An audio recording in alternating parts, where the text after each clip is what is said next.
There's a young man. I talked to him. I wish I was with you.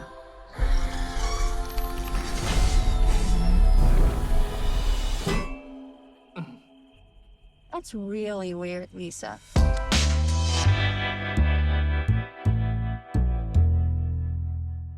You do these roles so well. Thank you. You blew me away in Freaky. Thank you. What is it about Lisa? What did you find in her that you could just fully connect to? Man, that is a good question, and thank you for saying that. I don't know, I guess horror films, horror comedies, I feel like this is a comedy, gives you the opportunity to forget about it, forget about yourself, like you have to service the story.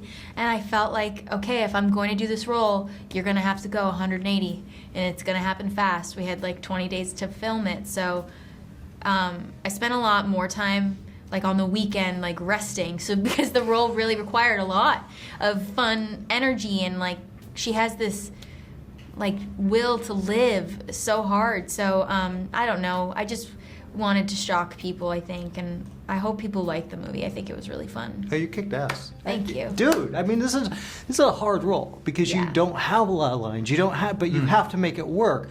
It's a really good performance. What was it like for you to find, balance the makeup, all of that stuff, and find the moments in the silence working with her? Well, I think she is very giving. Kathryn gave a lot to it, which helped out a lot.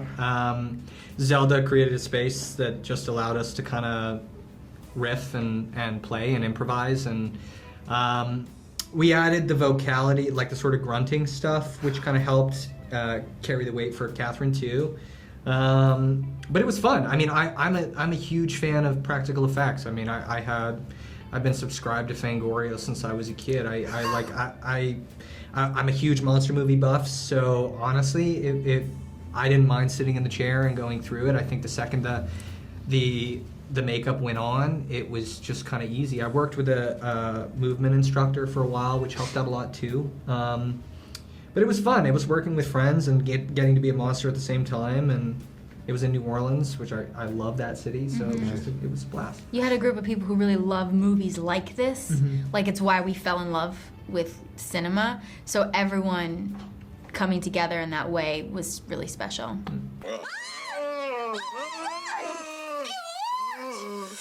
I'm the greatest, God created, power tripping, on the mission.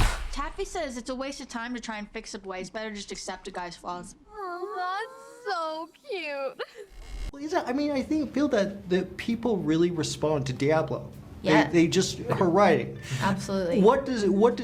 How much of the script did you guys feel, like, did you just connect to? Like, it's amazing, doing her work. You read it in a second. Like, it pulls you through. There's like rhythm. She has a lot of alliterations that you think aren't really there, but it's like poetry. So you don't want to mess any of it up.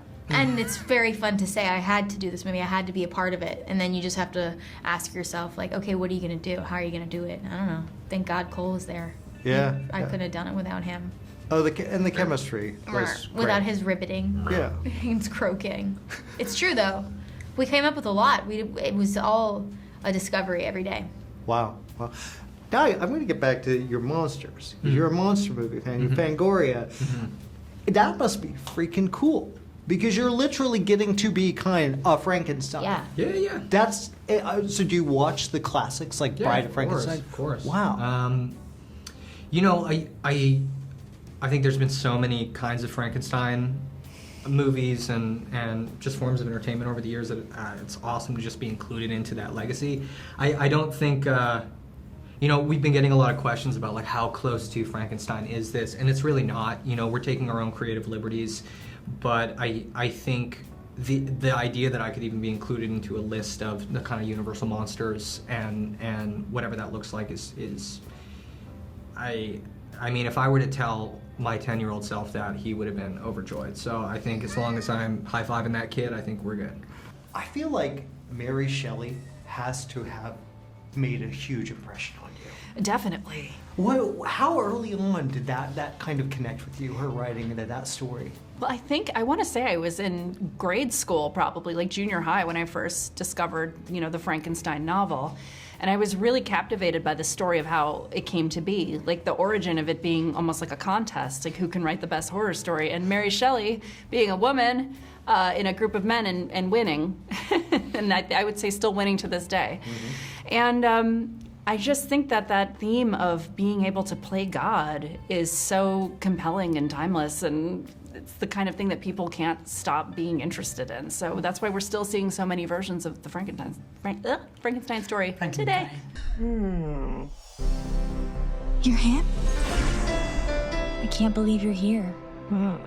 Do you like music? I have the cure. Oh, not that kind of cure. They can't make you better. I mean, they can, but like emotionally. No, don't cry. Your tears smell so bad. You're a legend. Oh, come on. Hey, Thank people you. love your writing. Come on. That's really nice. What was it what connected you to this material? How did you react to it? Well, it's interesting too, because obviously she's doing all of the creating in that circumstance. So when you get to read something, and especially with this being a degree of separation then from Mary, I didn't think of Mary Shelley's Frankenstein. I was thinking about this script, and it reminded me so much of these movies that were so formative to young me and outsider me and the things that I went through as a teenager. So Beetlejuice and, these kind of female characters that I really would actually have loved at that point, but also I'm so happy to give to teenagers now. So that was a very big part of it, for sure. I gotta say, I think Kathryn is about as close to what Winona Ryder was to Beetlejuice and Heathers and all of that back in those days. I think Kathryn's becoming that. Oh, I agree, and that's probably the highest praise, because I love those characters. I grew up with those characters, and yeah, Winona was incredibly important to me during my formative years. Very Madeline Kahn for me, which is one of those that like genuinely I couldn't unsee it once that feeling happened. So I'm very much with you, the Winona and Madeline comparison all day long. When you're in doubt, Lisa looks good. She could probably even do pageants if she had congeniality. Your daughter is a little psycho. I opened my glorious home to an ungrateful little... Let's talk about the makeup effect. Really beautiful, and this looks good. How did you? There's a lot of practical here. What was that? Were you insistent on that? Well, particularly if you're making something in the 80s, I think a lot of the modern tricks we use right now would feel very out of place. But especially for comedy, I think you can get away with a lot of trickery with horror because sometimes you really need it. But comedy usually requires physicality. I think you need to be there, and it's like you need to take the pie to the face. A digital pie, I don't think would quite work. So there was a lot of that. We talked a lot about it, and I think I sent you very early, even just me doing really bad Photoshop on Cole's face. Yeah. But I wouldn't call it bad Photoshop. Well, bad in comparison to our amazing artist. From our very first meeting, she was telling me I want to do as much of this practical as possible, and she already had strategies in place, and I was like, wow, like we don't even have like a production schedule, and Zelda's ready to go with the prosthetics. Well, yeah, and it works too. I ask you about Mary, but what about Lisa? What about Lisa? How much of Lisa is in you? A lot, and I can really relate to the fact that Lisa is like this. She's this angry teenager, and she has a chip on her shoulder, but sometimes it's unwarranted. Like she's so defensive with Taffy, and Taffy is honestly just trying to be her friend. Mm-hmm.